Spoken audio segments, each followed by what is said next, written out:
Some of them were phone calls or just kind of brief emails, and I'll summarize those. And then there's a couple of issues that I think we should discuss as a group. But what I'd like to lead up to, as per my agenda, is propose that we circulate a final draft of the report by a week from today, and see if we can have a meeting on the 26th to finally sign off on the report. And part of what's driving that is, as you know, we are now assigned to present our report to the whole Futures Commission on Monday, March 6th.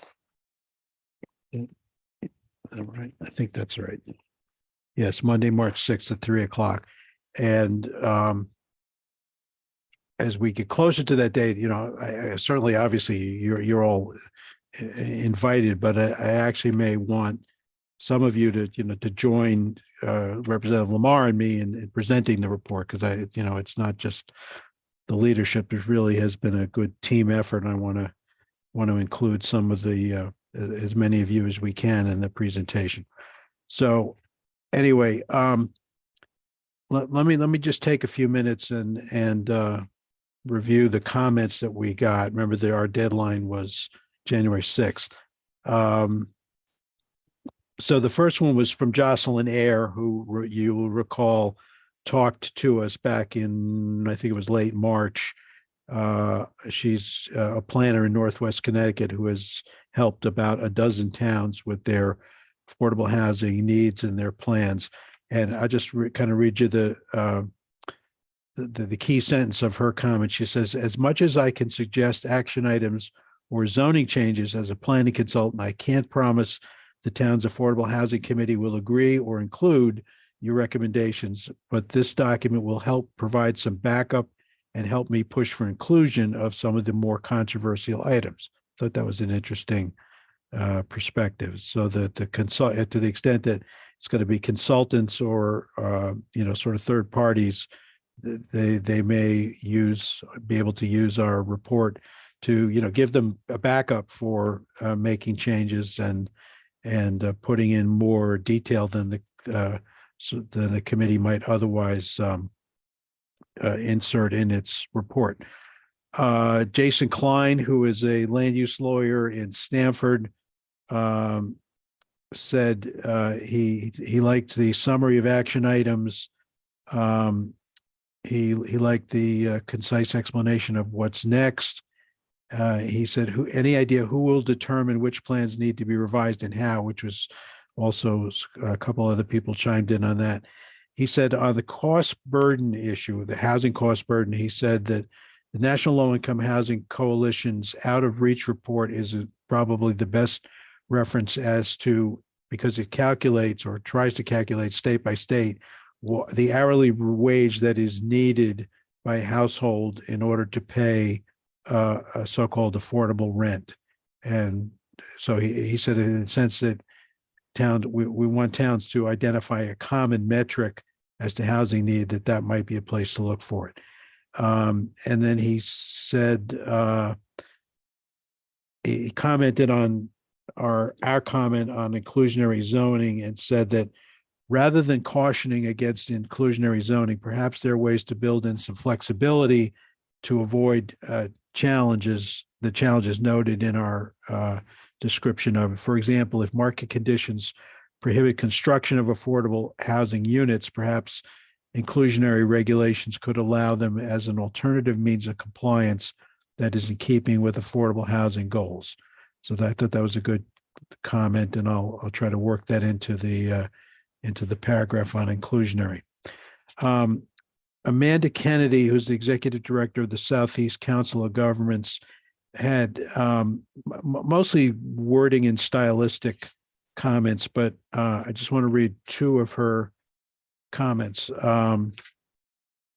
If it is the recommendation of the working group to include a compliance review under General Statutes 8-2, either DOH's guidance document, I think she means the 2020 document, or a statutory change should explicitly state the expectation that the plan will include review of compliance with existing 8-2 obligations.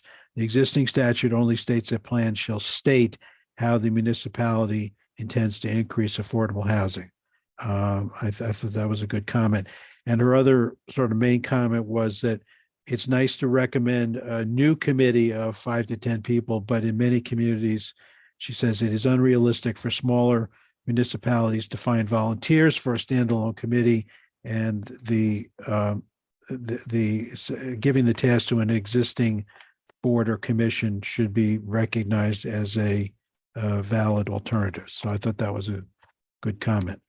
I had a phone call with Glenn Chalder, who you recall is a land use planner and consultant. Many of you know him. So he didn't write me anything, but his point was, and this isn't really something that would change the content of a report, but he said in his experience, it's the enforcement and the administration of affordable housing that is, even in the most well-intentioned communities, a problem.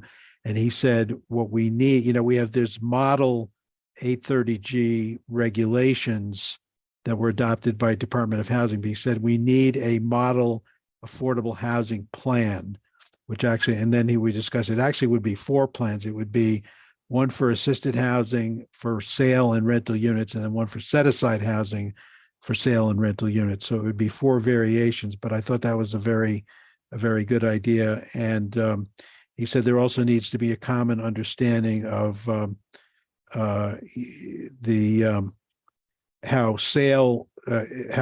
maximum sale prices are calculated, how you select an interest rate and stuff like that, which is really, I think, just kind of a guidance document that DOH could adopt and post on its website. Say, if you're working on an affordable housing development and you need an administrative plan, here's a good model to use. So that's something we could approach DOH about.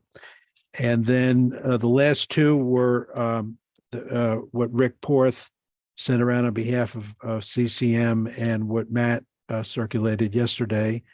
And let me just finish off by sort of commenting on, by way of launching the discussion. Rick, the first comment was, could the report be reorganized to put the menu of options or best practices first and foremost? Candidly, I'm not really wild about completely revising the order of the report at this point. And I think I know Representative Lamar agrees that the first part of the report really has to kind of set the table for the recommendations that follow later on. So I'm not convinced that we should just flip the order of the report. The next one was about 8-13, the so-called involuntary incentive housing program. And Rick, I don't know if you were on the in the Partnership for Strong Communities group in the mid 2000s, around 2006, 2007. But that was where the incentive housing program came from, and it was originally conceived as a robust program of financial incentives. And then in the recession, the incentives all went away, which is why that program really kind of shriveled on the vine, because there was always the ask about multifamily being as of right and so forth, but none of the financial incentives other than planning grants were then part of the mix. So, we can certainly say more about 813M in terms of what it talks about, but the problem is the incentives that it references aren't just not there fiscally. And I believe the governor said the other day in his State of the State that financial incentives are not where the Department of Housing should be headed. So that one I think is problematic. I absolutely agree with the comments about, let's make it very clear that that these are recommendations for best practices as opposed to requirements. I think that's certainly the intent. You asked about the section, page 21, second sentence concerning single-family homes on large lots is subjective and not stated in the statute. Actually, in 2129, it is now stated as a mandate in my view. And that's part of what the pending case against Woodbridge is all about. I think that the group that's pursuing that case sees 2129 as a mandate, and that any town whose zoning regulations only allow for single family homes on large lots would not be complying with the statute. And then your eighth comment is that, do we encourage towns now to go back in before the next 5-year time frame to redo their plans if we think that they weren't up to snuff the first round? My view is I would leave that to the legislature. I don't know that we can or should mandate. I recognize that has a big fiscal note attached to it. And as you point out, it's important that the state keep the existing 5-year time frame with no compromise. I don't disagree with that. But if our recommendations would move the legislature to change the time frame, that's up to them, but not. I don't think it's something that we necessarily have to recommend, because it is a burden, and it would sort of upend the time frame that we're working with. So that leads me, I think, lastly, with the 10% is not a goal, and we've struggled with this, and this is responsive to both your comment and Matt's. What I've been trying to say, and maybe I'm just not articulating very well, is as a matter of state law, getting to 10% does not mean that a town has met its affordable housing need. I totally agree with the idea that 10% is a goal, in the sense that if a town wants to exempt itself from 830G, by all means, get to 10%, you get off the hook. And we can say that's a fact. But we cannot say that once you get to 10%, you have no more need to provide affordable housing. The mechanism is going to be different, because you're not going to be subject to 830G. But I have Mike Santoro's imprimatur to sort of make it clear that we don't want anything in our report to say that 10% is a satisfaction of the need. It's achieving the exemption from 830G, and if a town gets there, God bless them. But we can't say it satisfies the need. So anyway, all right. So I've been blithering on. So go ahead, Matt. Yeah, I tried to address it that way by saying that it's ambiguous in that it is a goal for the communities to get to 10%. So how do we say both of what you just said, which is it is a goal, but the need may be greater, something like that, rather than saying it's not a goal because it is. So that's, how do we do both? Okay. Well, what I'm leading to is, in the hopefully final draft, I will try to manuscript exactly what I just said. I didn't want to say it's an ambiguity, because in my mind, it's not an ambiguity. It's an either or. There's a fact and a fact, and we'll just state those. And I think, we don't want to put a value judgment on either way, but, getting the 10% level, you get an exemption permanently from 830G. And that can, the word goal is the one, maybe the word that has a fraught meaning that we're struggling with. But we just say, as a matter of fact, if you get to 10% on the of your housing on the 830G 10% list, you get an exemption from 830G. But at the same time, that is not a demonstration that there is no more need for affordable housing in the municipality. I don't have a problem with that. That's okay. All right. Then I will, something along those lines. So happy to work with you on that if you want to send me. All right. All right. I'm gonna take you up on that. We'll work on that over the next couple of days. Okay. All right. So enough of me blithering. Tell me anything. Rick, you have your hand up. Go ahead. Thanks, Tim. So just a couple quick comments. And I've said this a couple times before. I really appreciate the process we've gone through. I think you've done a great job along with Rep. Lamar. We have a diverse group of people in this working group with different points of view, and I think this whole process has been comprehensive and collegial and respectful. And our feedback, CCM's feedback, was intended in the same vein, in the same way. And taken as such. Thank you. Yeah, for sure. And we also understand that the final product, the final guidance document, will balance the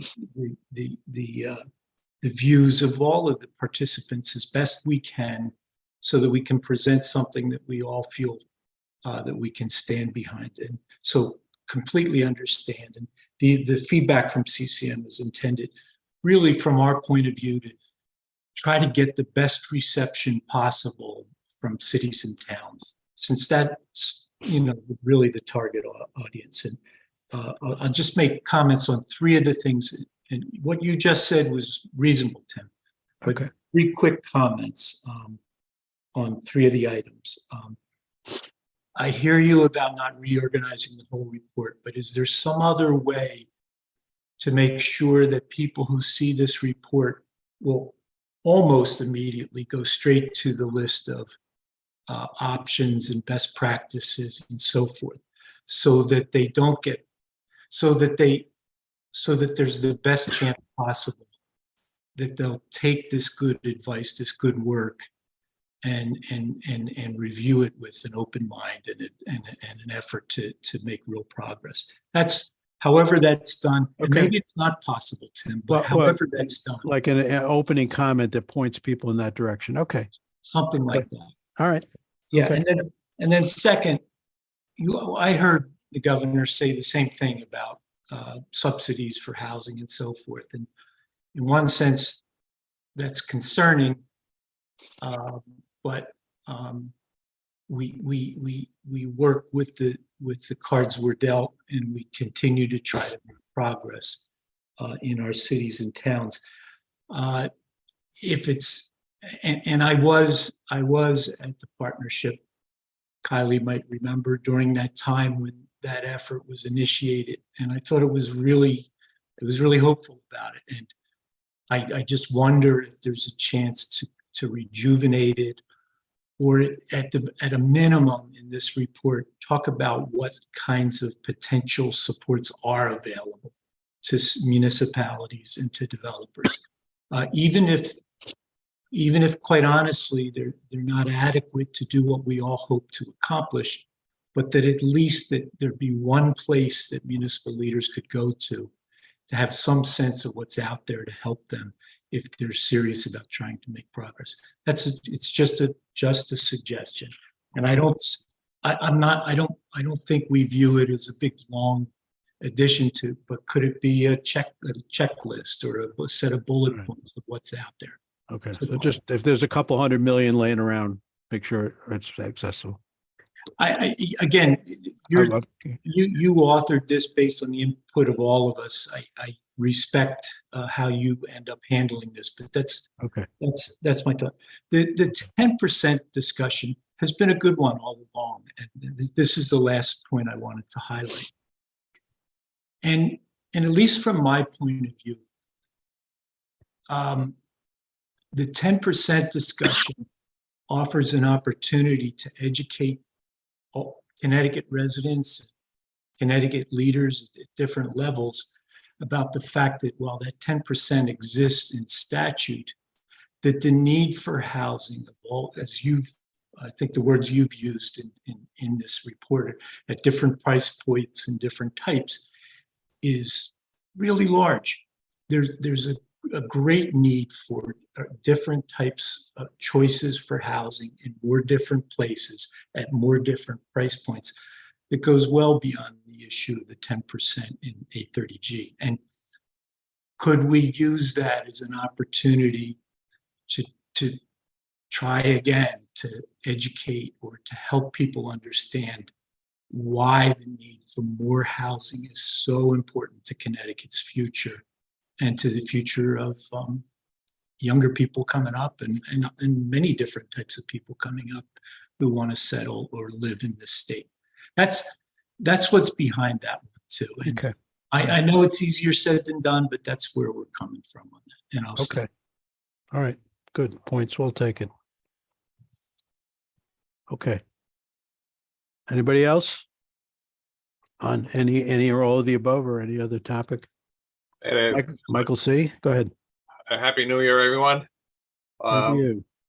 So I understand Section 4 was revised, but I'm still wondering if you know, taking out kind of the scoring, if it was still, you could take the document I prepared and still list it as best practices, because I think that actually responds to some of these comments, and I kind of summarized what the best practices were in that document for producing a report. A score sheet for the 830J plans that are already on file. Right. So instead of calling it a score sheet, just call it a summary of best practices.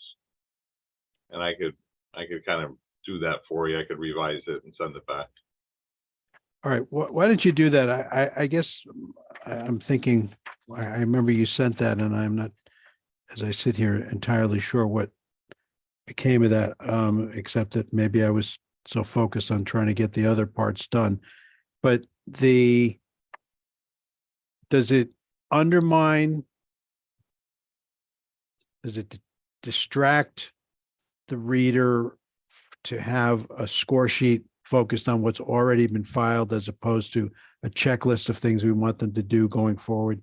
No, that's why I said I'm kind of taking this, instead of calling it a score sheet, just call it a straight up check, but it's just a summary of best practices. So I looked at all the reports and all the comments we as a board made and summarized them into that, kind of concise half-page document, and said a good report should contain this. And again, we say it, but it's scattered throughout the report. So this is a place where we kind of summarize and say, this is what a good report looks like. And Okay. it kind of backs up the comments that are in Section 4 already. Okay, but look at, if you have a copy nearby, look at pages 36 to 38, where we list 27 different recommendations. How does what you're talking about now compare with that?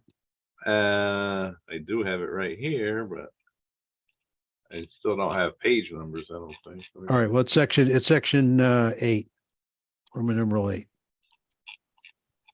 What's that? Okay, hang on. Draft report. Oh, no, okay, I got numbers on this one. 36, you said? Page 30? Yeah, 36 through 38, which is the 27 summary of the recommendations.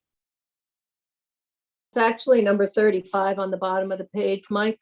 Right. Well, so I think that's a summary of our recommendations, but what I did was a summary of what should be in a report. So I think they are two different things. Oh, okay. All right. Right. So would that lend itself to being text in section 4 or something, an appendix that would be referenced in section 4? I kind of wrote it to fit into 4, but it could Okay. certainly be an appendix, although appendix is, I think it has more weight if you say, here's what we found good and bad about these reports, and you give some specific examples, and then you say, here's kind of a summary of best practices. So I think it really fits in, nicely in 4. Okay. All right. Would you send that to me again? Sure, I'll send it right now. I'll modify it a little bit. Okay. Okay. All right. Hey, Tim, it's Rick. Can I say one other quick thing? Absolutely not. Go ahead. The very last the fourth recommendation on page 38, it says mandate that each updated report contain a checklist as a compliance check. You and I talked a little bit about this. Oh, yeah. I would hope we could soften that language. Okay. All along, we've talked about this as a set of options, a menu of options. And I think there'll be more uptake, more willingness to use a checklist. We can still call it a checklist, but not as a way to grade local efforts or somehow do a compliance check. Honestly, Okay. I think it'll work better. Yeah, I see your point about that. Okay. All right. I will either soften that or take it out. Okay. All right.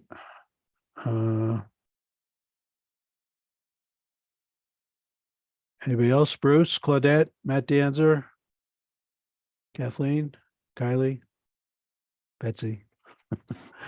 Okay. This is Matt Danzer. I just want to lend support to the discussion that you were having earlier, Tim, about the 10% piece.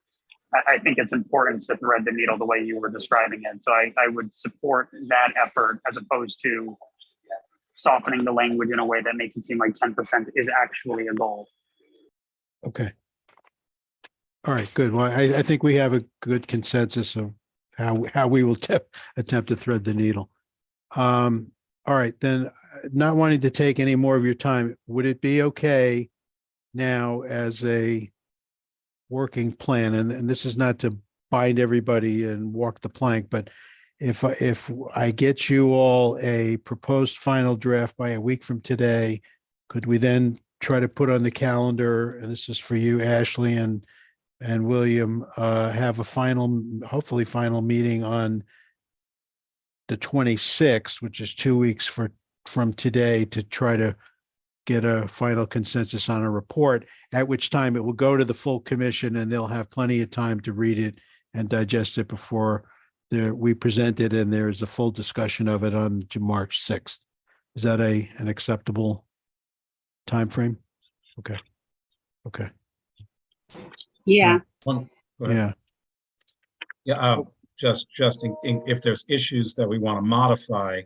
Oh, yeah, no, that's what I'm saying. If we get to, the next meeting and there's still things we want to work out, I'm not going to say we're going to pull the plug. We'll keep it going.